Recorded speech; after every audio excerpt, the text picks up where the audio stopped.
हाँ? हाँ? डरो मत। मैं कोई खतरनाक और डरावना भालू नहीं हूँ। खैर, जहाँ मैं हूँ वहाँ तो यही लगता है कि जैसे आप हैं। शांत हो जाओ। मैं एक लड़की हूँ और यदि तुम कहना चाहो तो मैं एक सम्मोहन में जकड़ी राजकुमारी हूँ। यदि तुम एक रात यहाँ गुजारोगे तो मेरा सम्मोहन टूट जाएगा। क्षमा करना, पर मेरे ख्याल से मैं एक भालू की उपस्थिति में एक रात भी यहाँ नहीं गुजारना चाहूंगा।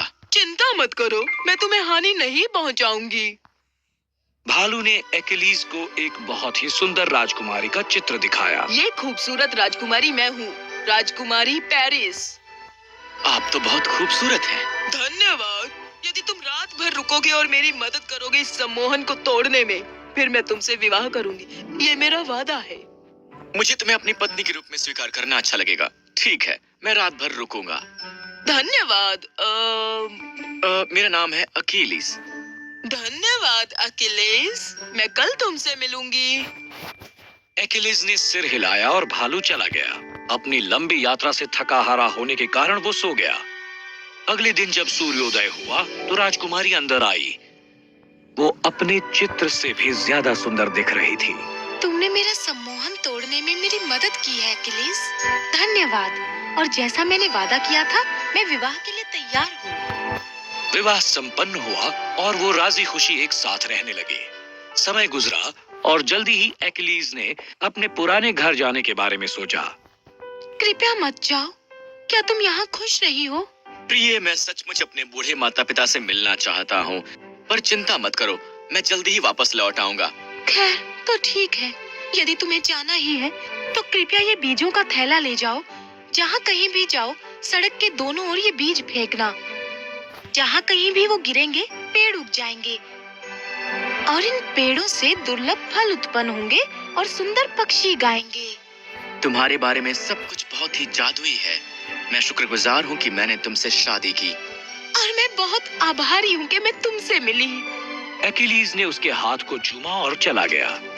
अगले कुछ दिनों तक जहाँ कहीं भी एक्लीज गया, उसने जादुई बीज फेंके और उसके बाद पेड़ उगाए जैसे वो धरती से सरक आए हों। एक दिन एक खुले खेत के बीचों बीच उसने कुछ पुरुषों का झुंड देखा जो धारा पर बैठे थे और ताश खेल रहे थे। उनके नजदीक एक केतली लटकी थी और हालांकि उसके नीचे कोई आग नहीं जल रही थी, उसके अंदर शोरबा उबल रहा था। हेलो, कैसे हो सज्जनों? तुम्हारे पास तो ये बहुत ही शानदार चीज है, एक केतली जो बिना आग के उबल रही है। ये तो कमाल की चीज है, पर मेरे पास तो और भी कमाल की चीज है।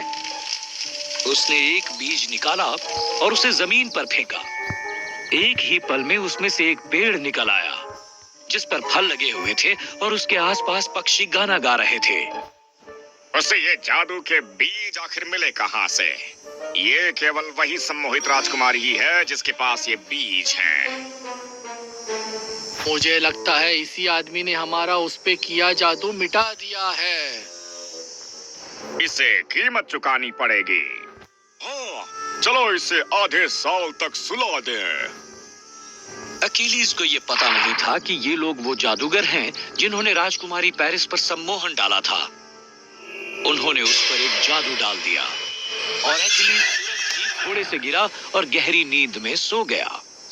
जल्दी ही राजकुमारी पेरिस को उसके सिपाहियों ने सूचित किया कि सभी पेड़ों के ऊपरी हिस्से सूख गए हैं और मुरझा गए हैं। ओह, मुझे ठीक नहीं लग रहा। मेरे पति के साथ जरूर कुछ बुरा हुआ होगा।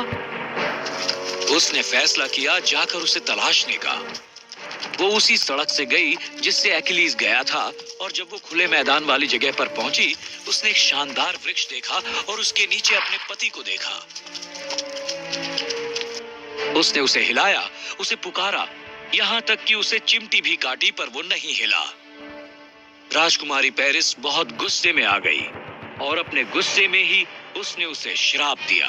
ओ नींद के दीवाने, काश एक तूफान तुम्हें उठा दे और तुम्हें उड़ा कर ले जाए दूर अपरिचित देशों में। उसने अभी ये शब्द बोले ही थे जब तेज हवाएं घिर आई, तूफान बनकर शोर मचाती हुई और उस सिपाही को उठाया और राजकुमारी की आंखों के सामने से उसे उठाकर ले गए। फौरन राजकुमारी को अपने शब्दों के लिए अफसोस हुआ।